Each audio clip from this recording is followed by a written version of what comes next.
And welcome to the inaugural episode of the KC Leaders Podcast. I'm one of your hosts, David Maples. And today, on our very first episode, I'm delighted to have Rebecca Graham here. Rebecca Graham is a realtor for United Real Estate. She's done this for a little bit over 6 years now, and she's been helping people find the places that they're going to love to live in Kansas City ever since then. One of the reasons we thought it was important to have Rebecca on our very first episode of the KC Leaders Podcast is because not is she a person around town and muckety-muck who's doing many things. She is my go-to person for finding out what's happening in the KC region and area. But she's also was instrumental in welcoming us as we moved into this marketplace and helping both my wife and I feel very welcome in the Kansas City area. And she was instrumental in us helping to find a place to put our podcast studio up here in the Northlands in KC in Gladstone. So without further ado, I'd like to welcome Rebecca Graham to the show. Thank you. So great to have you here. I'm excited to be here. So on the KC Leaders Podcast, this is a little bit of a love letter to KC. It's about people who want to continue to make this the greatest city in America. One of the things I found amazing when I got up here was how much people love this area. They love this community. It's a great place to raise a family, to work, to play, and it's got amazing opportunity that's coming down the pike for us. So I want to ask a little bit about your background and how you ended up in Kansas City.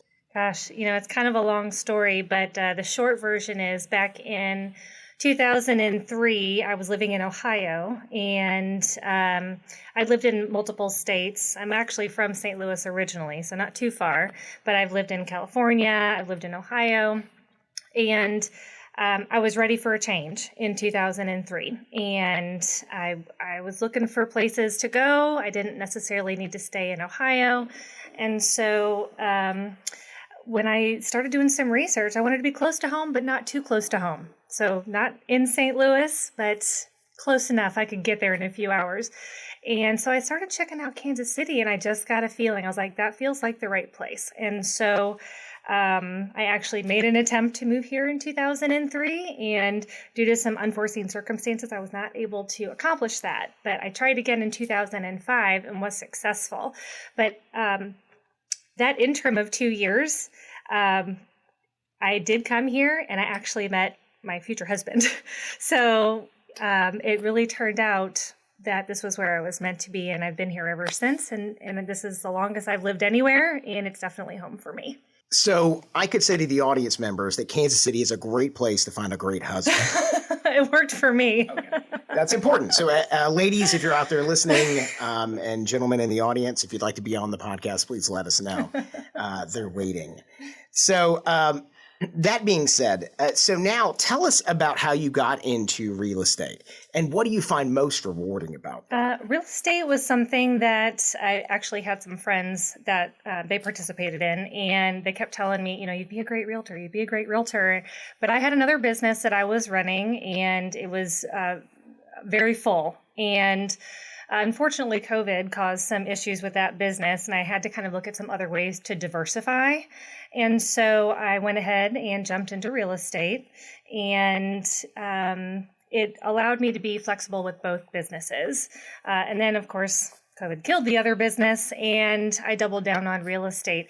And for me, being able to help somebody, I think, just really take that next step, elevate themselves into home ownership and all the benefits that brings is what I love most. I've had several clients that are right out of college, just getting married, and I've watched them buy their first homes, get married, have babies, and upgrade into their next homes. And to be able to be with somebody through that whole progression of their adulthood is really exciting, and that provides me a lot of reward, and I know that I'm doing a great job for them. Very, very cool. So now I'm going to ask a Kansas City specific question. In what ways are you helping contribute to the Kansas City community to make it a better place to live, play, and to work? Oh, I really do love this area. So as far as living here, I think it's really important to be out in the community volunteering. So I participate in some pretty regular charities to provide support as I can. Out as far south as, say, Green Valley, kind kind of go in the metro area. KC Pet Project is another one. Getting out there and being able to raise awareness, bring in education, shine a light on the different causes here in Kansas City. Those are really important for me. I love to provide an education. I guess after raising 5 kids, I'm good at educating others. So providing people an education on what they can receive as a benefit from home ownership. So we spend a lot of time talking with potential buyers and sellers and providing an education on the market, what's good for them, introducing them to other really legit people here in Kansas City that can be a good support for them, whether it's for work, play, or fun. And then going out and just enjoying the services here. Places like Chicken and Pickle is one of our fun places to go. And I invite other people to come and see them. I even host a once a month event, usually somewhere where there's food and drink. And I invite my clients to come, and I extend that out to my business partners as well. So they have an opportunity to see something new and different, because the best memories are made over food and a drink. Got it. Interesting you mentioned Chicken and Pickle. Are you an avid pickleball player? I don't know if I would say avid, but I can hold my own. My husband and I do play in the league, and unfortunately, this summer there are no leagues, which means there's more opportunity for reserving courts and open play. So if you haven't been down there yet, you should go, because the vibe is great. Excellent. What is one initiative or project that you're particularly proud of, and why? Well, I did manage to raise 5 children and get them all out of high school. That's a big accomplishment coming from a young mother. So that was really a big thing on a personal level. But professionally, with real estate especially, I've achieved things that I never thought I could achieve. Financially, being able to do certain things in my life, and being able to give back in a more generous way. Specific projects, I really love, like I said, helping the local charities. So I do art on the side. So I have donated several of my art pieces to various charities for auction. That's been pretty fulfilling too. So there's a lot of things that are coming down the pike for Kansas City upcoming. Obviously, at the top of mind for a lot of people is the World Cup is next year.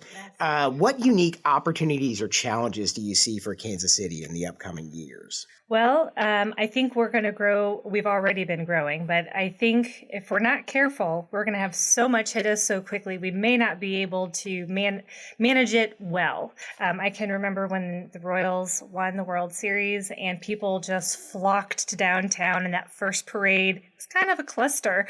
We waited 2.5 hours just to get on a bus to go downtown.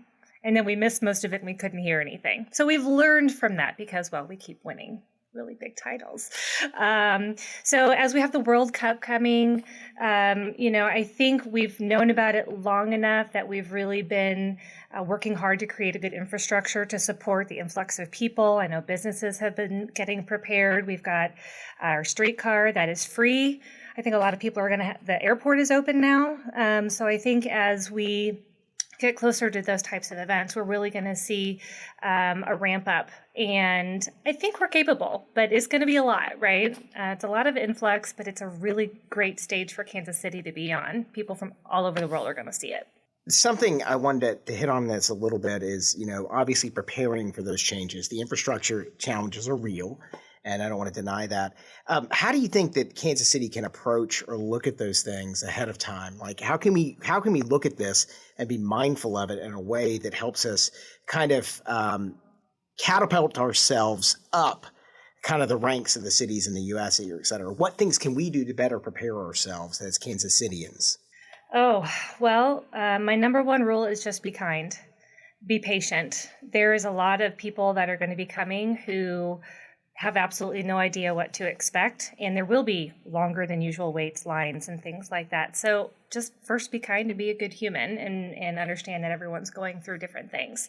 As far as a community, I think we have an opportunity to speak to our leaders Mayor Q, and putting our words out there. We just need to step up and do that. If we have some suggestions, might as well share them, because it might just take one simple suggestion to really take a project to the next level.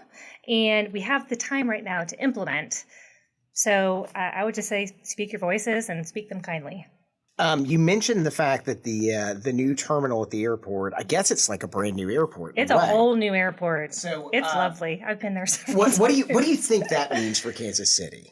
Well, for somebody who's flown in and out of an old airport that really was just a regional airport for so long to now walk through what we have, it almost doesn't feel like you're in the traditional Kansas City because we've been in the old regional airport for so long.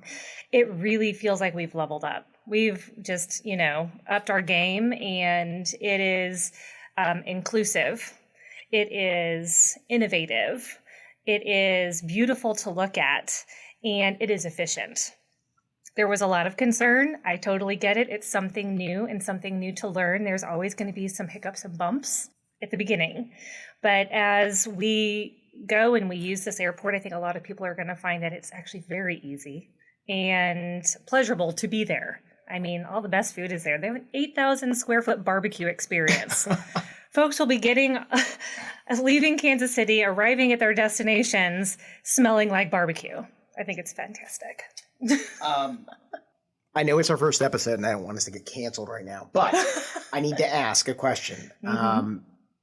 Best barbecue in Kansas City? Joe's Kansas City. Joe's Kansas City. Hands down.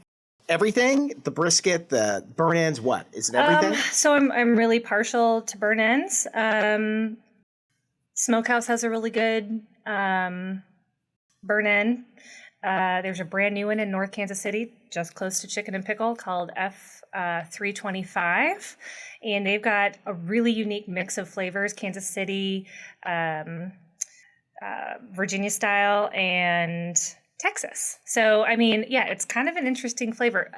But Joe's Kansas City has been my favorite for ribs and burn ends. Those are my two key items. Excellent. Now, I want to shift a little bit right now. One of the things that's really come through in the multiple conversations I've had with you is you have this kind of burning, you want to build teams. You want to kind of mentor others. Am I wrong? You're not wrong. I believe for a long time the best things happen in teams.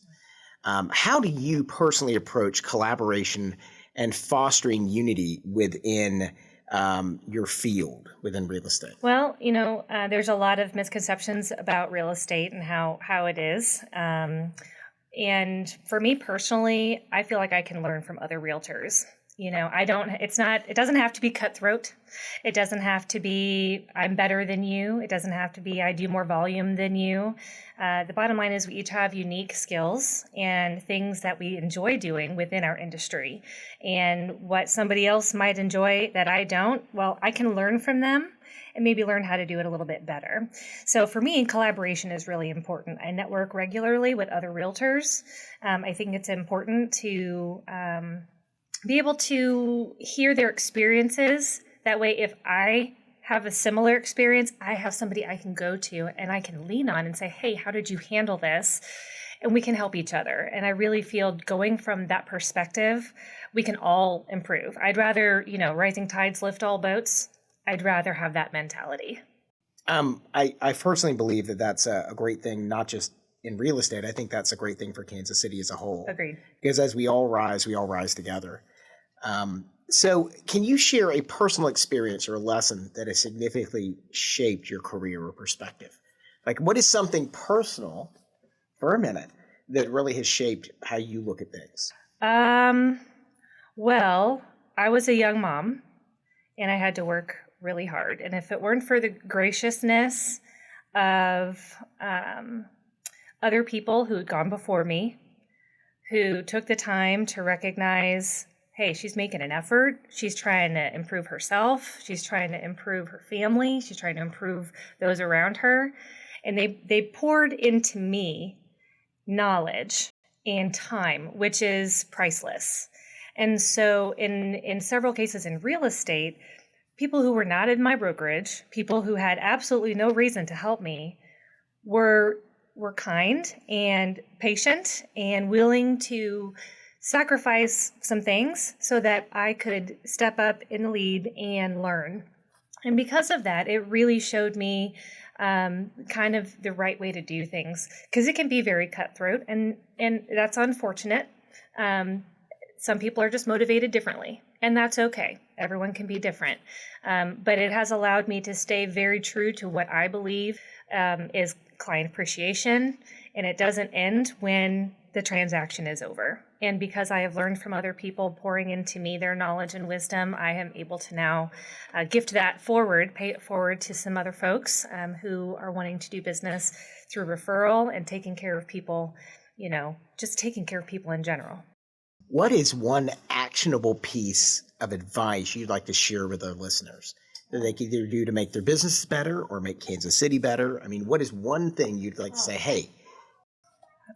That's a loaded question. That's a lot of facets. As far as making business better, give yourself grace. It's okay to take some down days when you get overwhelmed, because if you yourself cannot handle what's going on in your world, you're not going to be able to help anybody else. And if your mission is to support others through whatever industry, whether it's real estate or you're fixing roofs or you're doing marketing, you need to be able to be there presently. So give yourself some grace. As far as Kansas City goes, I have always found that people here, they're just nice to people. They're just nice. Like, you go walk down the street and everyone waves. It's one of those places where paying it forward, the kindness, really goes a long way. It's so hard to say. Get out there and get involved. That's really that's what we do. We do it as a team. We're volunteering the month of June. We're going to be at the KCRAR Pride Walk. We're going to be volunteering at Mimi's Pantry. We're going to be, there's a third one. I have to think of it. But KCRAR, real estate agents as a whole, take this whole month and we go out and we volunteer all over the city in different Habitat for Humanity, all different areas. And I'm really looking forward to it because it means we get to help the community at boots on the ground. That's a To the listeners out there, if you want to go to the website, which is leaderskc.com, or if you're watching this video on YouTube, you're going to find links to all those relevant charities down below the actual episode, or you'll find it on the YouTube episode in the list of places below there. So how do you stay informed, connected, and engaged with the Kansas City community? I do quite a bit of networking. I really do feel getting out there and talking with people one-on-one is one of the best ways to connect and learn about opportunities. The Clay County EDC is Economic Development Council is huge for me as I live in Clay County. It's where I do a vast majority of my work, the Northland in general, but they provide so much great information about what's coming to Kansas City, connections that would be good for me business-wise or for my clients. Really just... Gosh, for me, I'm a people person, getting out and meeting the people and then turning around and sharing that. I have a newsletter, and then I like to send out some fun invitations as well. Quick question. You're a people person. Networking might come easy to you. What advice would you give to someone else who might find networking daunting? That's not an uncommon situation. If you have a friend that you know is a little bit more outgoing, maybe just go and ask them to come along. Hey, I'm going to go to this new place. I'd really love some support. For me, if I've got some friends, that's what I would offer to do. Hey, I know you're a little bit shy. Come with me and come to a place that I already know people. I can introduce you. It's laid back. But I will say not every place is for everybody. So might take a little time for you to figure out what space is right for you, what the right vibe is. So be patient, take a deep breath, take your business cards. Number one, take your business cards, and just know that you miss every opportunity that you don't take. So might as well take a few steps in the door and just say, I'm a little nervous. Nothing wrong with just being honest. Would you please introduce me to somebody? Because most places do have somebody there that will be happy to introduce you to whoever it is you might want to meet. So ask for help if you show up Ask anytime. for help. Yeah. I mean, there's nothing wrong with asking for help. I think a lot of us don't do that.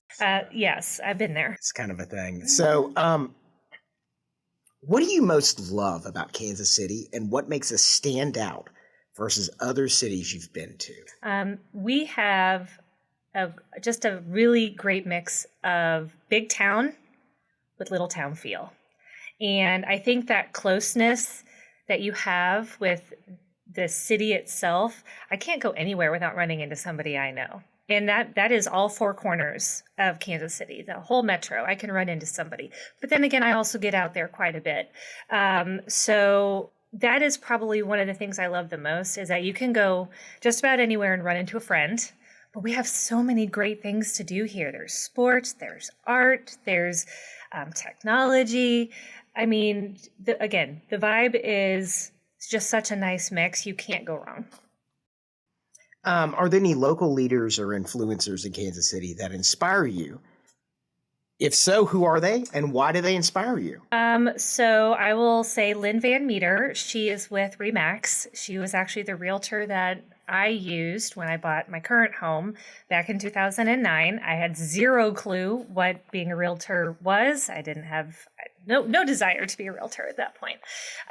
But she was so patient and kind and worked with us and our many children. And when I decided to get into real estate, I met with her and she gave me her thoughts and her perspective and her testimony. And it really was a really big reason why I decided to get into real estate. And she is also on the Women's Council for real estate, and she has been instrumental in helping the real estate community, especially women in real estate. So Lynn Van Meter is one.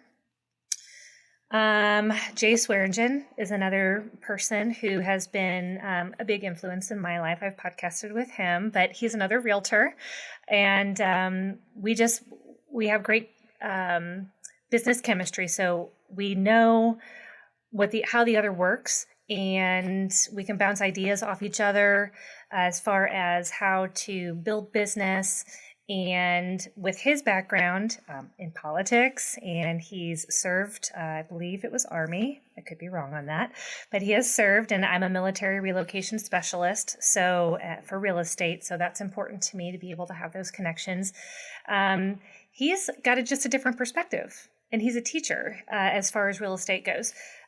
And I've learned a lot from him on how to view things kind of maybe from the guy's side of point of view, and that has helped me to look at some deals a little differently and be able to help clients. There's so many people, honestly, but those were the two that probably jump out to me right away. How do you see the future of Kansas City, and what role do you hope to play in that future? Oh, well, the Northland of Kansas City is getting ready to explode.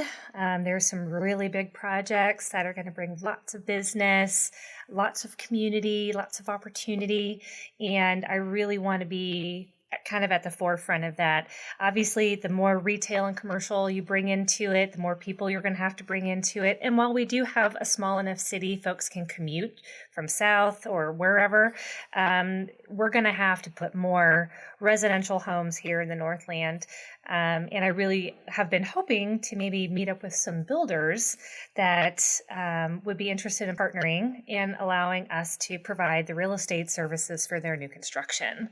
That's really going to help us to get out in front of some of these projects, assist new home buyers, and ultimately help the community grow. I know the other thing we should also consider is what's going on south of the river. There's this divide. Everyone says you need a passport to go south of the river, north of the river. But it's great on both sides, and there's so much coming. So I think that's kind of really where I'd like to end up being. I maybe just have a different perspective on things because I'm originally from around the Atlanta, Georgia area. And so for there, everything's an hour and a half away. It doesn't matter where you go. And so when I got here, I can go north to south in the city. I think it's the transportation is really good. And I can get north to south in 20 to 30 minutes max.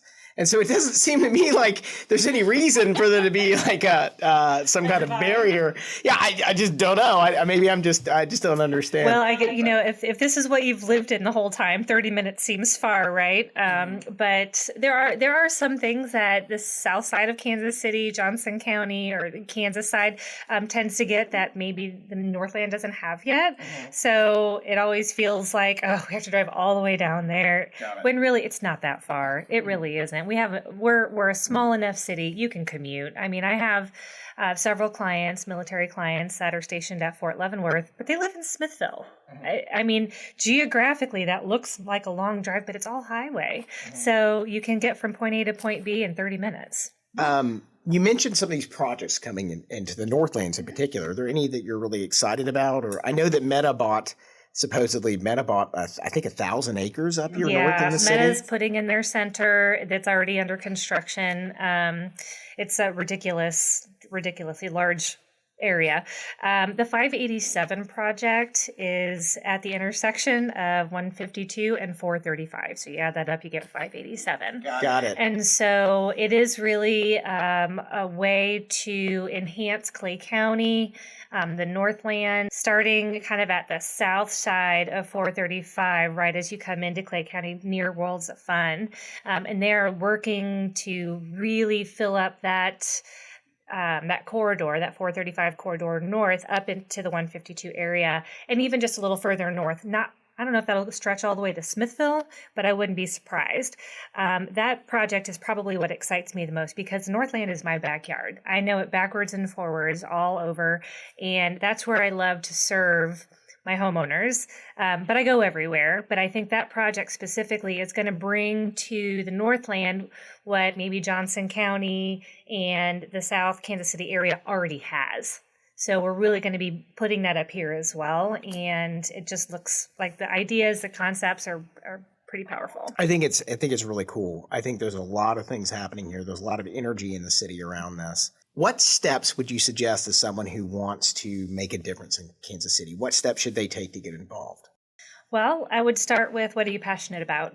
What gets your fire going? Do you love to work with animals? Do you love to work with seniors? Do you want to get out and help the homeless? Like, where do you feel called to go? So do a little bit of introspection first and kind of figure out what you're passionate about. Then get online. There are so many resources out there in the Kansas City area where punch in, volunteering for pets, and you're going to have probably half a dozen shelters pop up that are in desperate need of people to come and volunteer. And they want people who are vested. So that's really the first step. And then go check it out, take the steps, see if it's a good fit for you. If it's not, move to the next one. I mean, it really is just about taking some initiative, but start with what you're passionate about. Would you recommend any local events, organizations, or places that people should know about? Oh, well, it just depends on what you're interested in. Again, I love a good drink. So there's some really well-kept secrets around the Kansas City area as far as beverages go. So my Sip and Savor Club is, we go out once a month and we try someplace new. We've got our next event coming up at the end of June, and that is utilizing the streetcar. It will be a progressive dinner using the streetcar and getting to learn about the history, the mafia, the murals, all while doing a little bit of hiking around using Urban Hikes KC, which is a relatively new business. I'd probably say 2019. So they've got some great ways to check out Kansas City in a really different way.